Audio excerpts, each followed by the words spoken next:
नमस्कार, आप देख रहे हैं साधना प्लस बिहार झारखंड और मैं हूं आपके साथ पूजा अग्रवाल। बुलेटिन की शुरुआत करेंगे हेडलाइंस के साथ। बंगाल चुनाव में ममता दीदी ने जीत की हासिल, बिहार के सीएम ने दी जीत की बधाई। नीतीश कुमार ने बधाई देते हुए ममता बनर्जी के नाम का नहीं किया जिक्र। इंडियन प्रीमियर लीग पर छाया कोरोना का संकट, केकेआर आरसीबी का मैच हुआ रद्द, कोरोना पॉजिटिव पाए गए 2 खिलाड़ी। दुमका में मिनी लॉकडाउन का हो रहा पालन, मोहल्ले में सैनिटाइजेशन का काम जारी, प्रशासन ने इलाके में बरती सख्ती। और दुमका में शराब माफियाओं के खिलाफ पुलिस सख्त, बड़ी मात्रा में पुलिस ने जब्त की शराब, 5 लोगों को किया गया गिरफ्तार।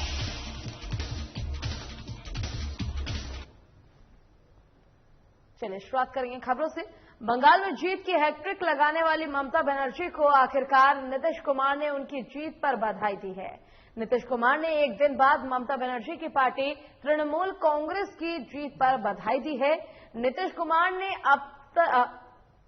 अब से थोड़ी देर पहले ट्वीट करते हुए पश्चिम बंगाल में जीत हासिल करने पर तृणमूल कांग्रेस पार्टी को बधाई दी।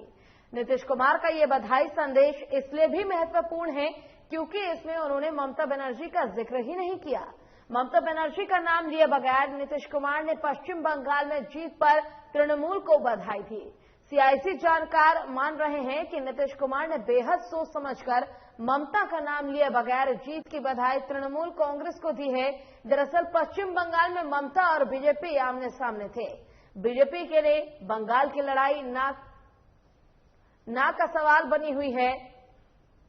बीजेपी पश्चिम बंगाल में न केवल सत्ता से दूर रह गई बल्कि बड़े नेताओं के तमाम दावे फेल हो गए। ऐसे में नीतीश कुमार सीधे ममता बनर्जी को बधाई देने से परहेज करते नजर आए।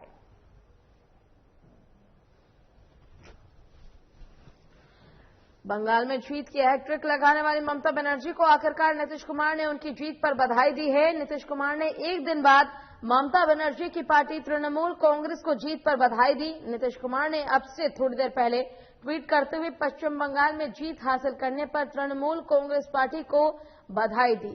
नीतीश कुमार का ये बधाई संदेश इसलिए भी महत्वपूर्ण है क्योंकि इसमें उन्होंने ममता बनर्जी का जिक्र ही नहीं किया है। ममता बनर्जी का नाम लिए बगैर नीतीश कुमार ने पश्चिम बंगाल में जीत पर तृणमूल को बधाई दी है। सियासी जानकार मान रहे हैं कि नीतीश कुमार ने बेहद सोच समझकर ममता का नाम लिए बगैर जीत की बधाई तृणमूल कांग्रेस को दी है। दरअसल पश्चिम बंगाल में ममता और बीजेपी आमने सामने थे। बीजेपी के लिए बंगाल की लड़ाई नाक का सवाल बनी हुई थी।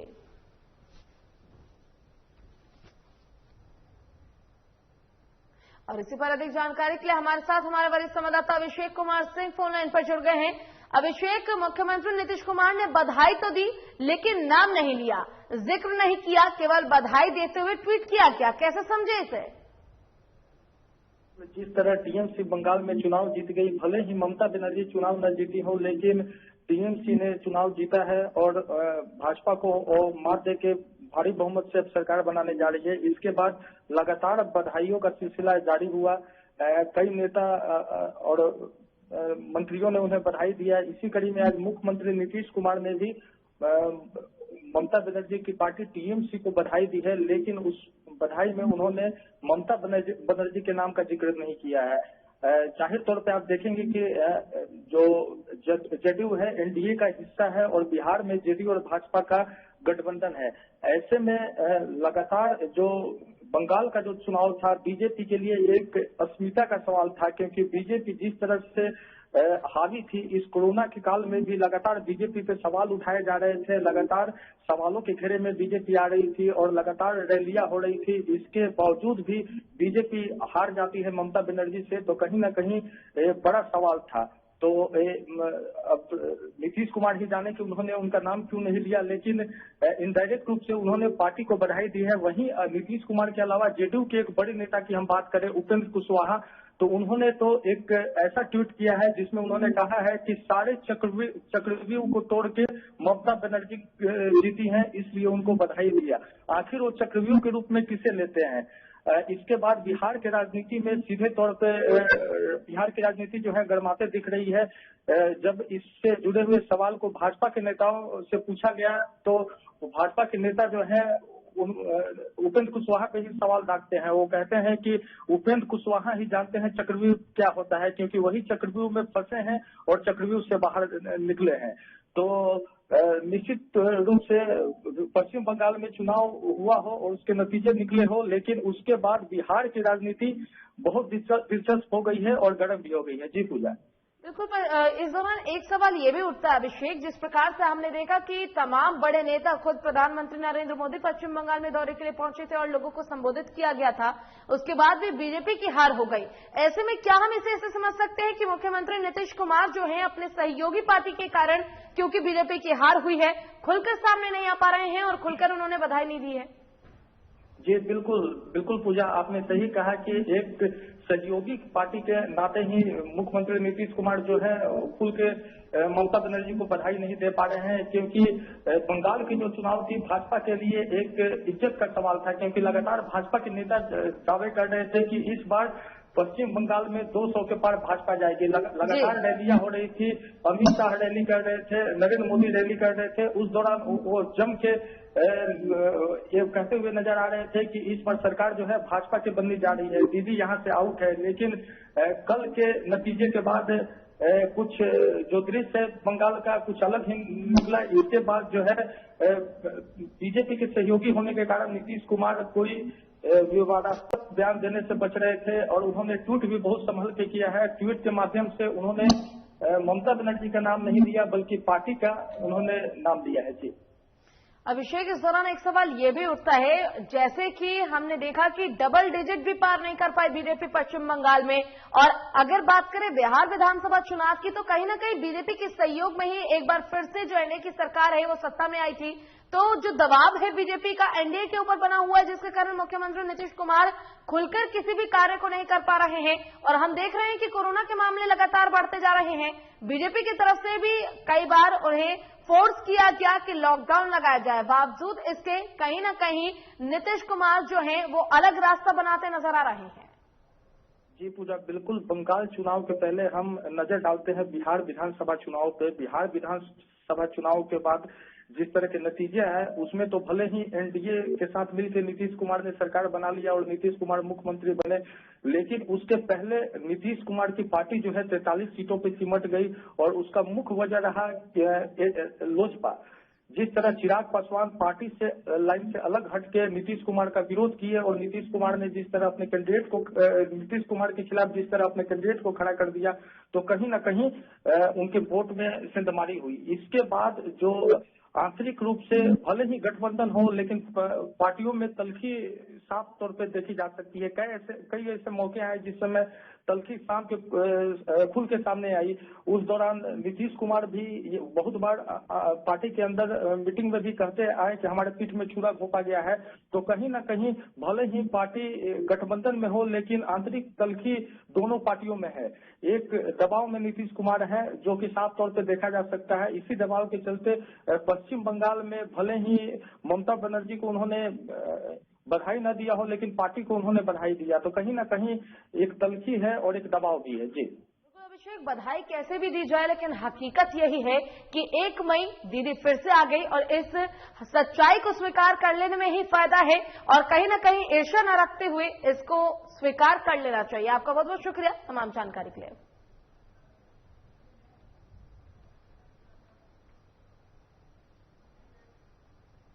और पश्चिम बंगाल के विधानसभा चुनाव में ममता बनर्जी ने लगातार तीसरी बार जीत दर्ज की है और बीजेपी की तमाम कोशिशों के बाद भी ममता को बंगाल के रण में परास्त नहीं कर सकी। हालांकि इस बार के विधानसभा चुनाव में बीजेपी की सीट में काफी बढ़ोतरी हुई है और बंगाल चुनाव में बीजेपी को बहुमत नहीं मिलने से तमाम विपक्षी दल के नेता काफी खुश हैं और खुशी इस बात को लेकर है कि बंगाल के रण में ममता बनर्जी की बड़ी जीत हुई है।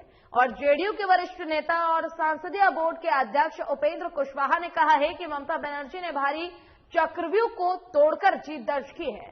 वहीं उपेंद्र कुशवाहा ने ट्वीट कर लिखा है कि भारी चक्रव्यूह को तोड़कर पश्चिम बंगाल में फिर से शानदार जीत के लिए ममता बनर्जी को बहुत बहुत बधाई।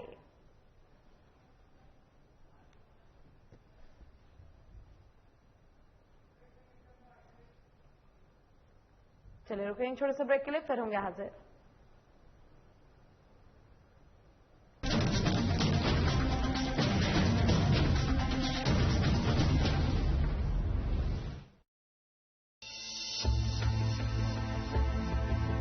रामकृष्ण मिशन अस्पताल रांची में सेवा का एक सर्वोत्तम संस्थान।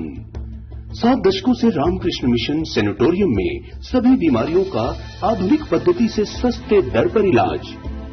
अस्पताल में अनुभवी डॉक्टर और कुशल नर्सें रखेंगी आपका विशेष ख्याल। सभी आधुनिक चिकित्सकीय उपकरणों से लैस 24/7 है सेवा में समर्पित। रामकृष्ण मिशन अस्पताल, खूंटी रोड, तूपुदाना, रांची, जिसका सेवा ही परम धर्म है।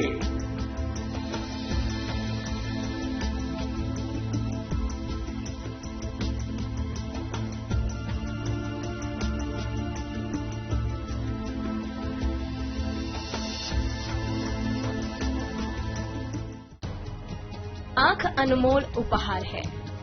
आंखों से संबंधित किसी भी प्रकार की परेशानी को आप हल्के में न लें। आपको आपके आंखों के इलाज के लिए कहीं दूर जाने की जरूरत नहीं है। आप सीधे चले आएं किरण नेत्रालय, जहां आधुनिक मशीनों से आपकी आंखों का सफल इलाज किया जाता है। यहां पावर चश्मा भी उचित मूल्य पर उपलब्ध है। नर सेवा ही नारायण सेवा के संकल्प के साथ खुला किरण नेत्रालय बरौनी के लोगों के लिए किसी वरदान से कम नहीं है।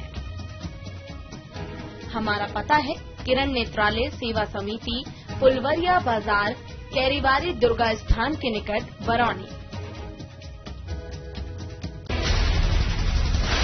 बिहार झारखंड के साथ देश दुनिया की हर बड़ी खबर देखिए फटाफट अंदाज में शाम 7:30 बजे। खबरें सुपरफास्ट सिर्फ साधना प्लस पर।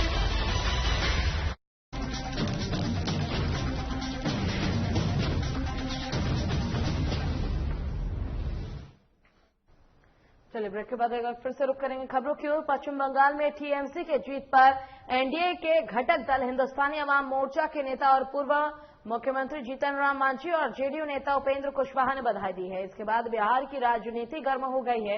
इस पर आरजेडी विधायक राकेश रोशन ने कहा है कि बंगाल की जीत को किसान आंदोलन की जीत मानते हैं। इस जीत से पूरे देश के धर्म निरपेक्ष शक्तियों से लड़ने वाले लोगों को सेकुलरिज्म में विश्वास रखते हैं, जो कि डेमोक्रेटिक ताकत है, उनको एक बल मिला है, ऊर्जा का संचार हुआ है। लगता है पूर्व मुख्यमंत्री जीतन राम मांझी को इन्हीं बातों का एहसास हुआ है कि उन्होंने ममता दीदी को बधाई दी है। इसके लिए उन्हें अपनी ओर से और पार्टी की ओर से बधाई देते हुए और अनुरोध करना चाहता हूं कि आप भी इस गैर बीजेपी मुक्त लड़ाई में सहयोग करें। उन्होंने कहा कि उपेंद्र कुशवाहा ने सच्चाई को स्वीकार करते हुए ट्वीट किया है कि ममता ने सारे चक्रव्यूह को तोड़कर चुनाव जीता, इसके लिए उन्हें बहुत बहुत धन्यवाद। और अपने जो बिहार में गैर बीजेपी ताकतों के खिलाफ बिहार में लड़ाई लड़ा है, इसलिए आप जहां हैं वहां से अलग होकर हमारी लड़ाई में सहयोग करें, यही आपसे अपेक्षा रखते हैं।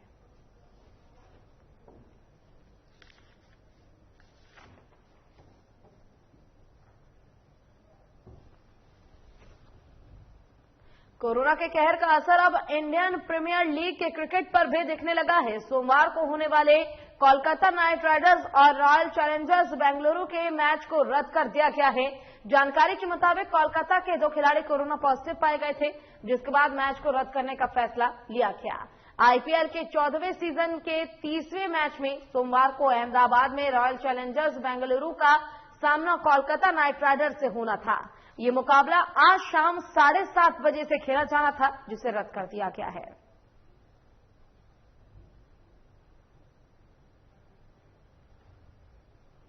दुमका में स्थित प्रसिद्ध तीर्थ स्थल बाबा बासुकीनाथ धाम और दुमका शहर बाजारों में दुकानदारों और स्थलीय लोगों के द्वारा राज्य सरकार द्वारा जारी स्वास्थ्य सुरक्षा सप्ताह यानी मिनी लॉकडाउन का अनुपालन किया जा रहा है।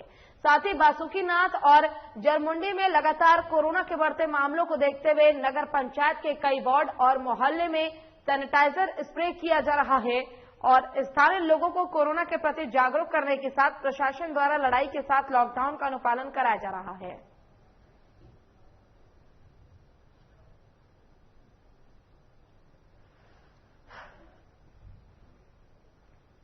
और कैमूर जिले के दुर्गावती प्राथमिक स्वास्थ्य केंद्र पर निरीक्षण करने पहुंचे बसपा नेता सह समाजसेवी सतीश यादव इस दौरान अस्पताल में मरीजों के उपचार के बरती जा रही लापरवाही की उन्होंने कड़ी से निंदा के साथ नाराजगी जताई। निरीक्षण करने के दौरान पीएचसी अस्पताल में काफी कुव्यवस्था देखने को मिलती है। आपको बता दें कि मरीजों के इलाज के लिए 24 घंटे ड्यूटी दे रहे चिकित्सकों ने बताया कि अस्पताल में न तो मास्क उपलब्ध है न ही सैनिटाइजर है। उन्होंने पाया कि अस्पताल में ऑक्सीजन सिलेंडर से लेकर बेड की भी काफी किल्लत है। चिकित्सक अपनी जान जोखिम में डालकर मरीजों का इलाज कर रहे हैं।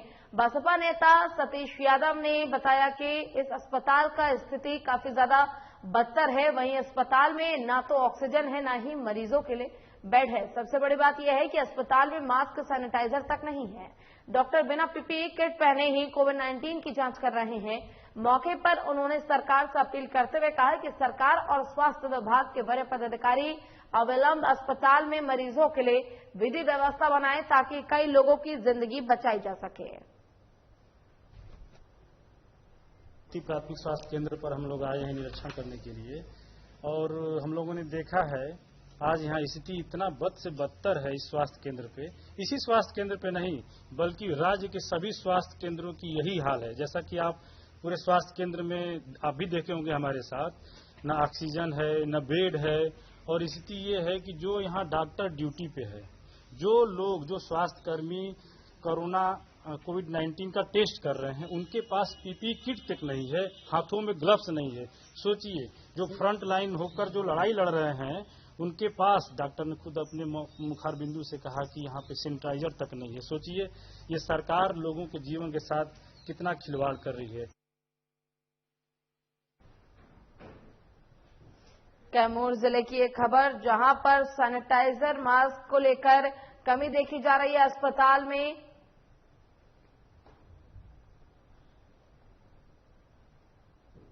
बसपा नेता जब अस्पताल पहुंचे तो उन्होंने देखा कि वहां पर सैनिटाइजर और मास्क की कमी है। डॉक्टर बिना पीपीई किट पहने ही मरीजों का उपचार कर रहे हैं। मरीजों के लिए ना तो ऑक्सीजन की व्यवस्था है और न ही बेड की। बोकारो जिले में पुलिस प्रशासन और सब्जी व्यवसायियों के बीच झड़प होने का मामला सामने आया है। कोरोना के बढ़ते मामलों को देखते हुए राज्य सरकार ने मिनी लॉकडाउन लगाया है। इस समय जरूरी चीजों के दुकानों के अलावा सभी दुकानों को बंद रखने का आदेश दिया गया है।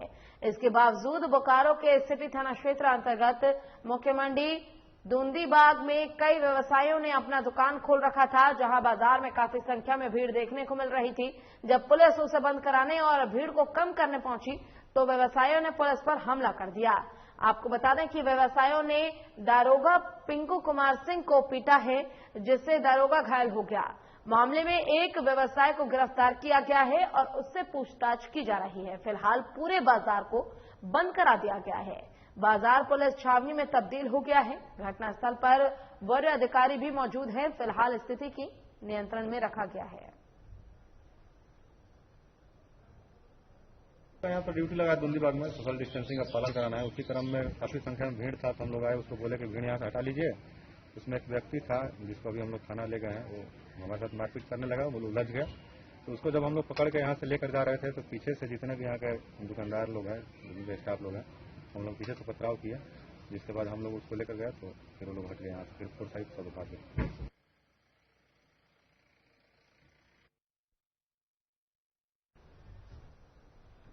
देश में कोरोना का संक्रमण धीरे धीरे बढ़ता ही जा रहा है, जिसका असर मजदूरों पर भी पड़ रहा है। कोरोना के कारण दूसरे राज्यों में काम करने गए मजदूर अब घर वापसी कर रहे हैं। दिल्ली और अन्य राज्यों से मजदूरों को अपने घर लौटना पड़ रहा है। दिल्ली से सहरसा लौटे मजदूरों का कहना है कि दिल्ली में कोरोना के कारण काम धंधा बंद हो गया है, साग सब्जी की भी कीमतें आसमान छूने लगी हैं। ऐसे में घर लौटना पड़ रहा है। मजदूरों की माने तो सरकार की तरफ से किसी तरह की कोई व्यवस्था नहीं की गई है। वहीं कोरोना की वजह से जो कमाई हुई थी वो भी खर्च हो गई है। बताते चले कि दिल्ली और अन्य राज्यों से सहरसा स्टेशन आ रहे हैं लोग, सभी लोगों की कोरोना जांच की जा रही है। कोरोना जांच होने के बाद ही उन्हें घर जाने दिया जा रहा है। मौके पर सहरसा रेलवे स्टेशन से जायजा लिया हमारे सहरसा संवाददाता अमन कुमार ने, चलिए दिखाते हैं। 900 जांच हो रहा है रेलवे स्टेशन पे, और जो है दिल्ली से कम 1200 मजदूर ऐसे आ रहे हैं। किस टाइप के लोग आ रहे हैं मजदूर? मजदूर और मजदूर क्लास के भी आ रहे हैं, कुछ जो है आधी क्लास के भी आ रहे हैं, जनरल क्लास के जो है वो भी आ रहे हैं। जो जिनको जो है वहाँ काम का छूट गया है, काम का छूट गया वो आ रहे हैं। और मजदूर को तो अभी मजदूर अभी काम नहीं मिल रहा है, क्योंकि अभी जो लॉकडाउन लगने के कारण काम नहीं मिल रहा है, तो वो भी आ रहे हैं। हाँ, जांच विधि व्यवस्था होती है। हमारा जो है सपोर्ट जो कर रहा है वो रेलवे भी कर रहा है, पूरी तरह से सपोर्ट कर रहा है। वहाँ काम नहीं मिल रहा है, लॉकडाउन की वजह से काम बंद हो गया है, इसीलिए सोचे घर जा रहे हैं। यहाँ वहाँ महंगाई बहुत हो गया है, सरसों का तेल इतना महंगा हो गया, कब क्या चीज खाएंगे, कैसे खाएंगे, जेब में पैसा रहेगा तब ना। काम बंद हो गया तो हम लोग घर आ रहे हैं। कितने दिन में? 2 महीना पहले से वहाँ काम कर रहे थे, घर जा रहे हैं। क्या परेशानी हो रही थी? वो सब्जी सबका दाम बढ़ गया है, तेल सरसों का तेल महंगा हो गया है। जब काम चलेगा तब ना पैसा आएगा, तो पैसा रहबे नहीं करेगा, खाएंगे क्या। कोरोना के बढ़ते प्रकोप का असर अब मजदूरों पर भी दिखने लगा है। दिल्ली समेत अन्य राज्यों में काम कर रहे मजदूर अब अपने घर आने को बेबस है। मैं आपको बता दूं कि दिल्ली से सहरसा लौटे मजदूरों का सब तौर पे ये कहना है कि दिल्ली में कोरोना की वजह से लॉकडाउन हो गया है, जिसकी वजह से वहां जो है सभी चीजों के दामों में जो है सब्जी साग के दाम में बेतहाशा वृद्धि हो गई है, जिससे वहां रह रहे मजदूरों को काफी दिक्कत होता है। इसलिए मजदूर जो है दिल्ली एवं अन्य राज्यों से अपने घर जो है वापस हो रहे हैं। मैं आपको बता दूं कि मतलब दिल्ली से सहरसा रहे मजदूरों का सब तौर पर यह भी कहना है कि मतलब सरकार की तरफ से कोई व्यवस्था नहीं की गई है, जिससे मतलब मजदूरों को कुछ मतलब उनको सहायता मिल सके। मैं आपको बता दूं कि मतलब दिल्ली एवं अन्य राज्यों से जो मजदूर आ रहे हैं सहरसा बजाते उनकी रेलवे स्टेशन पर जो कोरोना की टेस्टिंग की जा रही है, कोरोना की टेस्टिंग करने के बाद ही उनको घर के लिए छोड़ा जा रहा है। साधना न्यूज आप सभी से अपील करता है कि मतलब इस कोरोना महामारी के बीच आप लोग सभी मास्क पहने, सोशल डिस्टेंसिंग बनाए रखें, कोरोना गाइडलाइन का पालन करें। अमन कुमार, साधना न्यूज, सहरसा। और दुमका पुलिस ने शराब माफियाओं के खिलाफ कार्रवाई कर बड़ी सफलता हासिल की है। पुलिस ने छापेमारी कर बड़ी मात्रा में देवघर से हंसदी के रास्ते बिहार ले जा रहे पिकअप वैन में बड़ी मात्रा में विदेशी शराब की खेप बरामद की है। एसडीपीओ उमेश सिंह ने प्रेस कॉन्फ्रेंस कर बताया कि हंसडी पुलिस को गुप्त सूचना मिली थी कि देवघर से हंसडी के रास्ते भागलपुर विदेशी शराब की तस्करी हो रही है। पुलिस ने टीम गठित कर आज पिकअप वैन से बड़ी मात्रा में विदेशी शराब की खेप को बरामद किया। साथ ही मौके से 5 लोगों की गिरफ्तारी भी हुई है।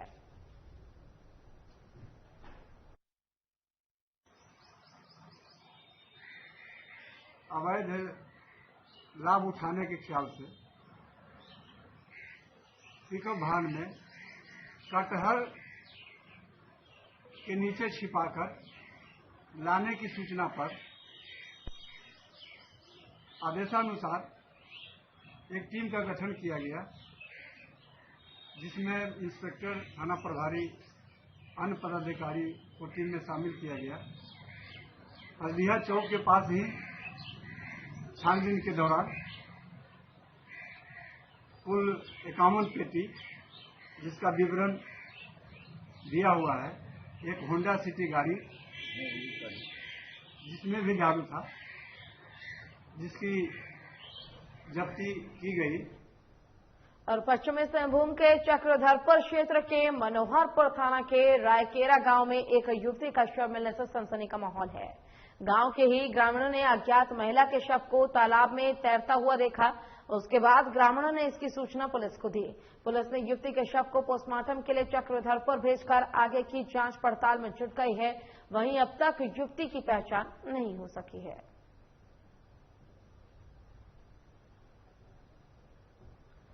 समस्तीपुर के विभूतिपुर से विधायक डॉक्टर अजय कुमार पर हुए जानलेवा हमले के विरोध में सीपीआईएम के नेताओं ने योगी चौक के पास सड़क जाम कर दिया। वहीं इस दौरान जामकर्ता अपराधियों की गिरफ्तारी और विधायक की सुरक्षा बढ़ाए जाने की मांग कर रहे हैं। साथ ही सरकार के खिलाफ भी जमकर नारेबाजी की गई। वहीं जामकर्ताओं ने कहा कि अगर 24 घंटे में हमलावरों की गिरफ्तारी नहीं की गई तो आंदोलन और भी तेज होगा। चलिए, इसी के साथ बिहार झारखंड की खबरों में फिलहाल के लिए बस इतना ही। खबरों का सिलसिला लगातार जारी है। आप देखते रहिए साधना प्लस। नमस्कार।